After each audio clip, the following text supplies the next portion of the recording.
Bienvenue à toi pour cette guidance non duelle, inspirée d'un texte fondateur de la non-dualité au sein de notre culture chrétienne. Je veux parler du sermon de Maître Eckhart de la pauvreté en esprit.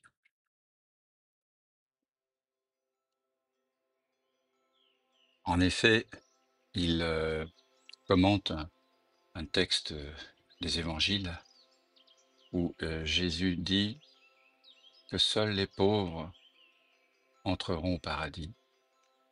Et donc Maître Eckhart nous expose ce que c'est que la triple pauvreté selon lui. Alors, je t'invite à t'asseoir en silence, ou plutôt laisse-toi être assis, sans effort, ou allongé, si ça t'arrange, et ferme les yeux doucement, ou garde-les entr'ouverts comme un ciel brumeux du matin. Respire, rien à forcer, rien à retenir.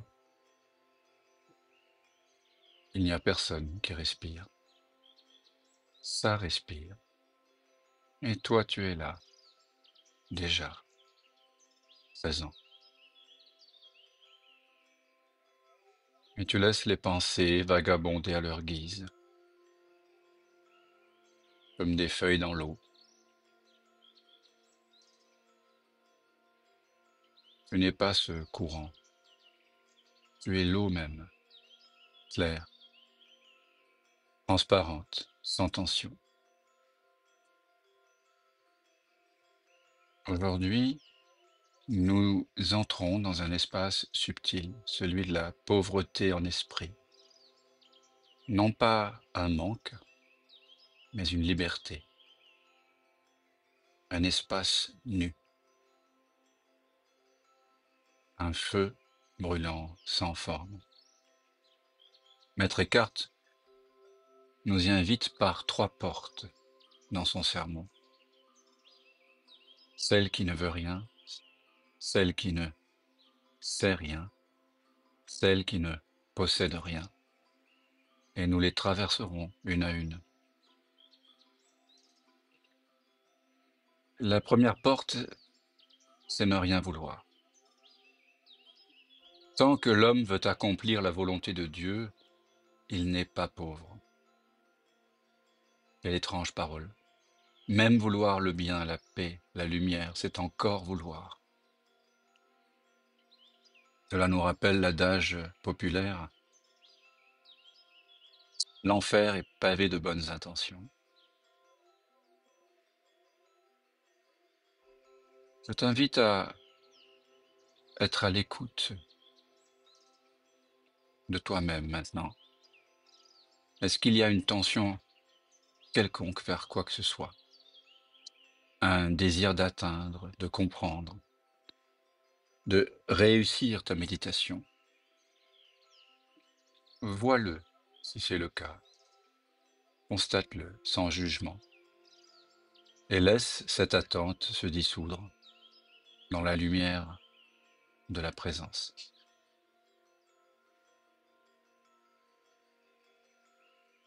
Le vouloir est comme une main qui saisit. Et tant que la main saisit, elle est fermée. La pauvreté, ici, c'est une main ouverte, un cœur qui n'attend rien, un regard ouvert sans direction. Laisse-toi respirer dans ce non-vouloir et ressens comme tout s'allège quand il n'y a rien à obtenir. Maître Eckhart nous dit que cette volonté doit être tellement anéantie que l'homme ne veut plus rien. Peux-tu t'offrir cette liberté de ne rien vouloir? La liberté de ne même plus vouloir être libre. Et dans ce non-vouloir, découvre le calme immense de l'être qui est sans but. Maître Eckhart nous dit encore qu'il nous faut être dans le même état de volonté que celui dans lequel nous étions avant de naître.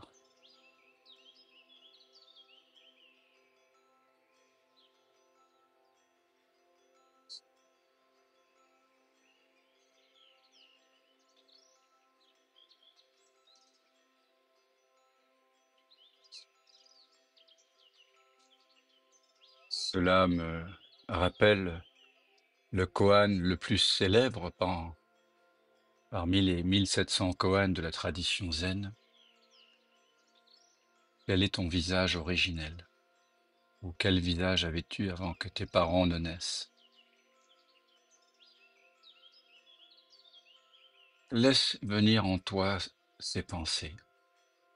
Je ne veux rien, et c'est là que tout m'est donné. Je ne veux rien, et c'est là que tout m'est donné.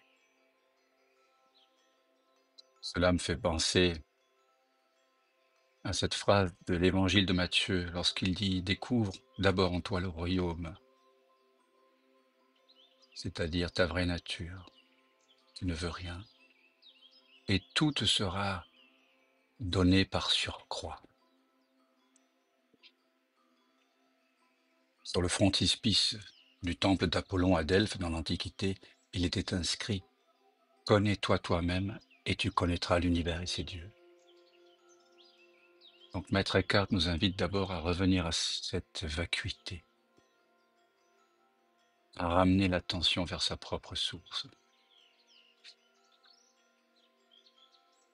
Reposons-nous ici, sans attente.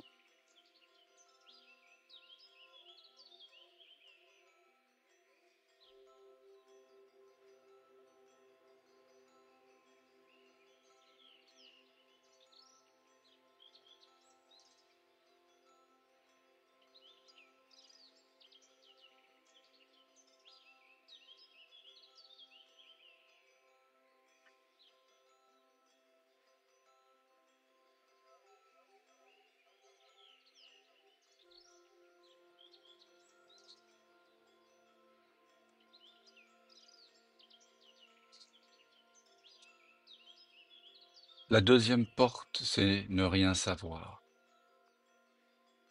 Maître Eckhart nous dit « L'homme pauvre en esprit est celui qui ne sait rien ».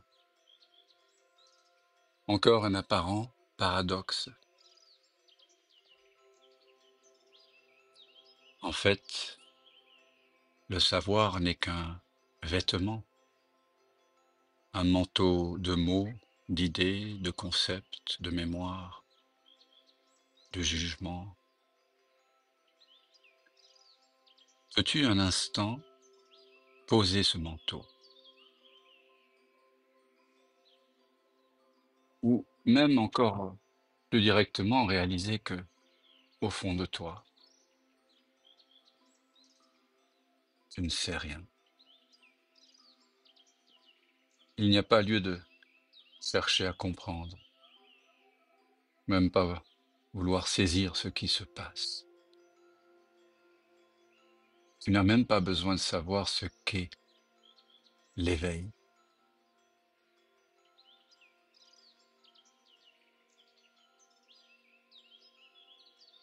Tu n'as pas besoin de savoir qui tu es, car ce que tu es est avant le savoir. Le mental, il veut classer, organiser, définir, mais la réalité ultime, elle, ne rentre dans aucune case. Ressens cela maintenant, ce non-savoir qui est vivant, ce mystère absolu qui bat dans ton cœur maintenant.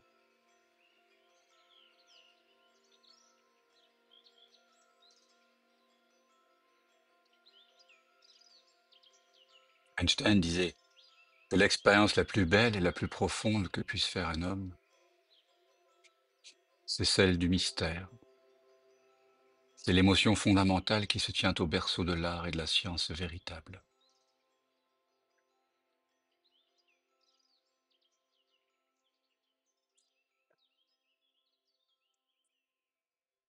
Stephen Jordain, un grand poète et communicant de non-dualité, mort en 2007, disait: l'immense découverte à faire, la seule qui mérite véritablement d'être faite, est de comprendre qu'on ne sait rien. Ultime et exquise délivrance. Et oui, l'ultime percée, c'est cela. La masse entière de nos opinions, de nos convictions, de nos croyances intellectuelles nous faisant l'aveu de son strict néant. Et quid du moi solidaire, de cette hallucination géante? Hallucination, lui aussi.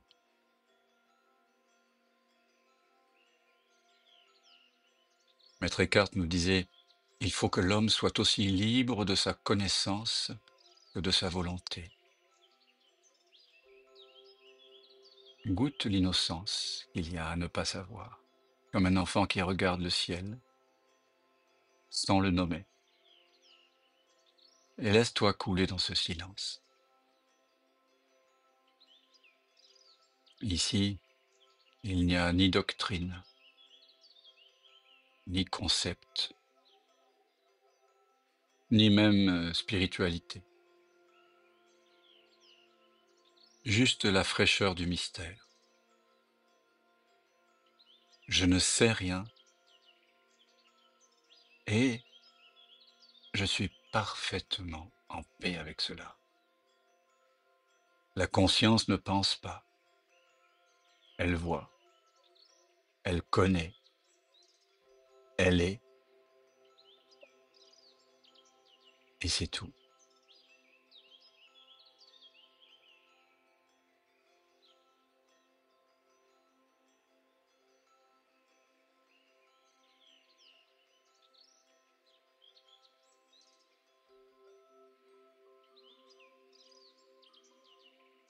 La troisième porte, c'est celle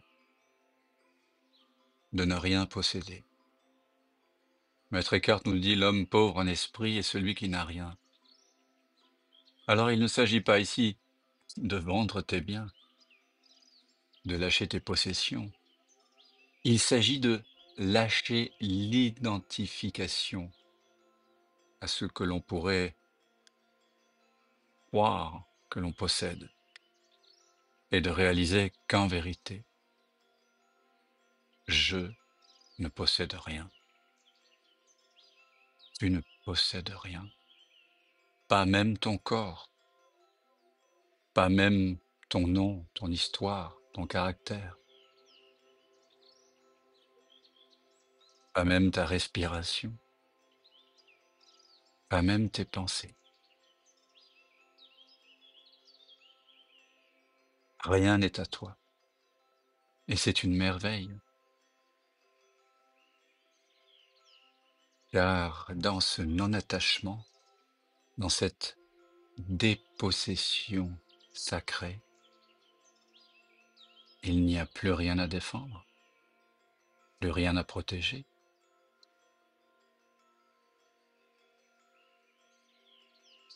Et donc, plus rien à craindre. Maître Eckhart nous dit: l'homme doit être aussi vide que lorsqu'il n'était pas encore.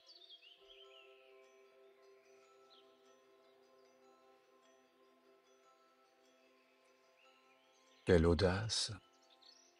Et pourtant, regarde bien, avant cette forme, avant cette histoire,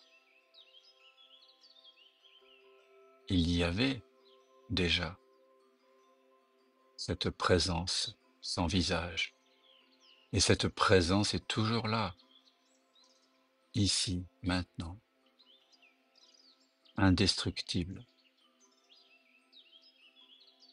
Tu n'es pas ce que tu crois posséder: corps, pensée, compagnon, époux, épouse, enfants, parents, famille, pays,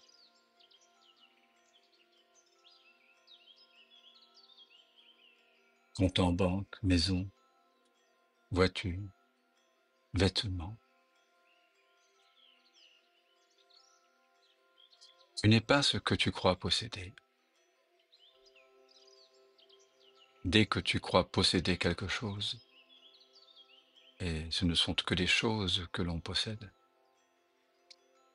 ces choses-là te possèdent. Tu es comme possédé par ce que tu crois posséder. Ce que tu es réellement ne peut pas être possédé. Alors, répète doucement en toi. Je n'ai rien, je ne veux rien, je ne sais rien. Et tout est là.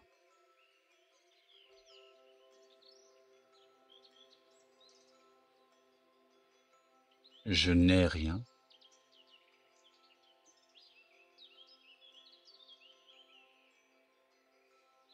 je ne veux rien,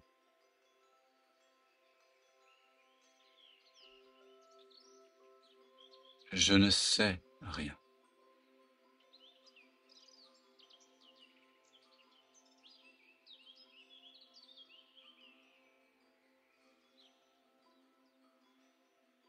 Et tout est là.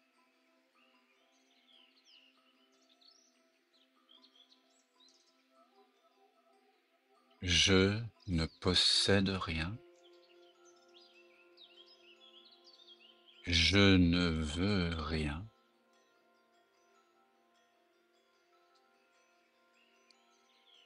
je ne sais rien.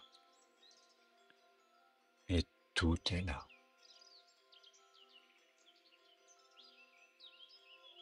C'est parce que je suis vide de volonté, de savoir, de possession, que tout, absolument tout, peut apparaître dans la vacuité de mon être.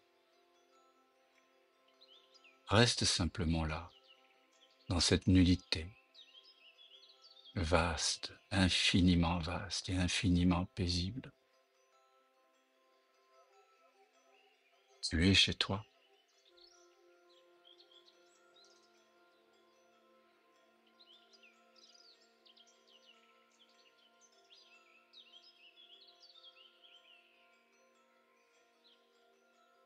Lorsque tu cesses de vouloir, de chercher à acquérir, à posséder, à accumuler, lorsque tu cesses de t'identifier aux possessions, lorsque tu ne veux rien, lorsque tu ne sais rien,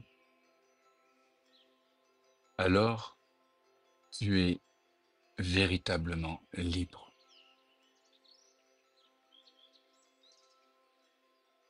La véritable liberté, c'est celle d'être. C'est la liberté de ton être qui se redécouvre comme ayant toujours été là.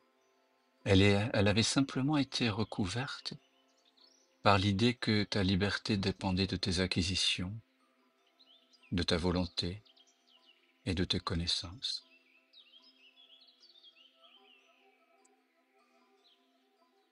Lorsque tu es passé par ces trois portes, tu réalises qu'en réalité, il n'y avait jamais eu de porte. C'est le jeu de la recherche. Rumi formulait cela magnifiquement en disant « J'ai tant frappé à ta porte, vérité. J'ai cogné, cogné jusqu'au sang. » Un jour, la porte s'est ouverte et j'ai réalisé que j'avais frappé de l'intérieur. Tu es déjà, c'est toi. Et cette pauvreté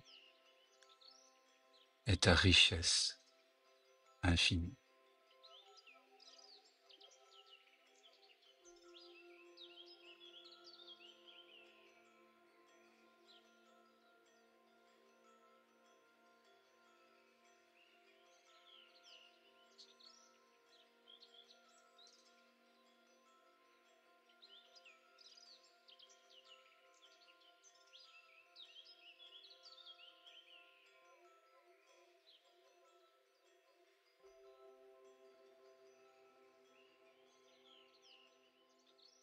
Lorsque l'élan se fera sentir, tu ramèneras naturellement la conscience au souffle, sentiras le corps, les vibrations, les sensations. Tu éveilleras ton attention à l'espace autour de toi. Tu ouvriras l'œil unique sur la pièce dans laquelle tu te trouves. L'œil unique parce que de ton côté, tu n'as pas deux yeux, mais un seul grand œil transparent, une seule immense ouverture sans bord, transparente, qui accueille toutes les couleurs. Et vois, en ouvrant l'œil unique, que rien n'a changé, et que pourtant tout est nouveau, frais, comme le premier matin du monde.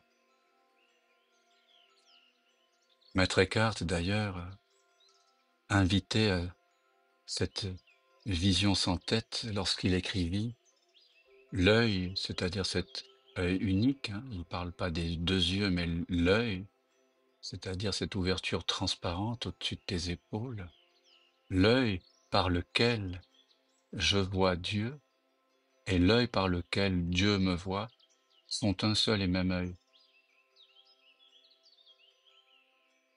une seule et même vision, une seule et même connaissance,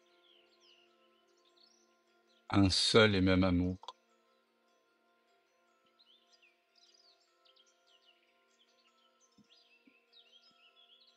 Tu n'as rien appris,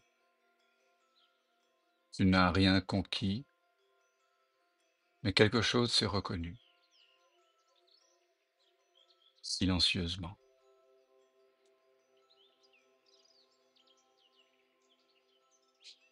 Bienvenue chez toi.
Trods alt det du har båret og alle dine kors, trods livets hårde slag og alt det der var såret, fandt du altid sjov og glæde i livets små mirakler.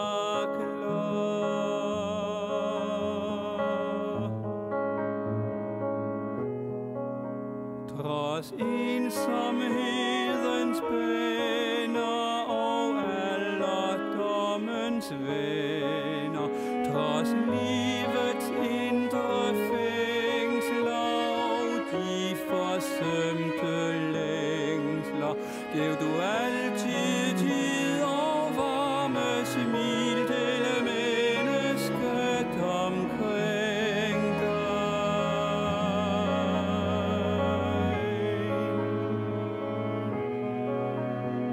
Hvis livet er en gåde med ufødte sekunder, så drikker du af himlen og flagrer i det blå. Når fuglene de du kan sove ind, så ved vi det er tid til englenes farvel.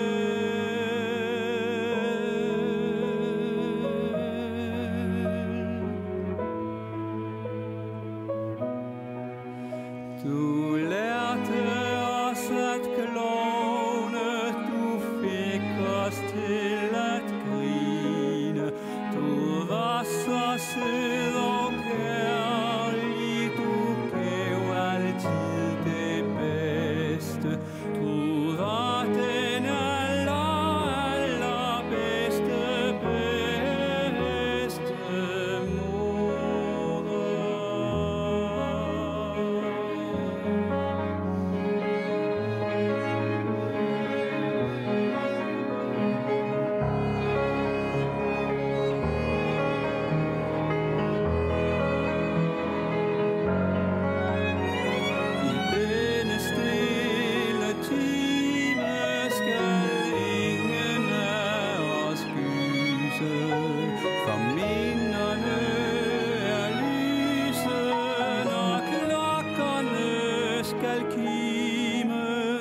når fuglene de hvisker til du kan sove ind, så ved vi det er tid til englenes farvel.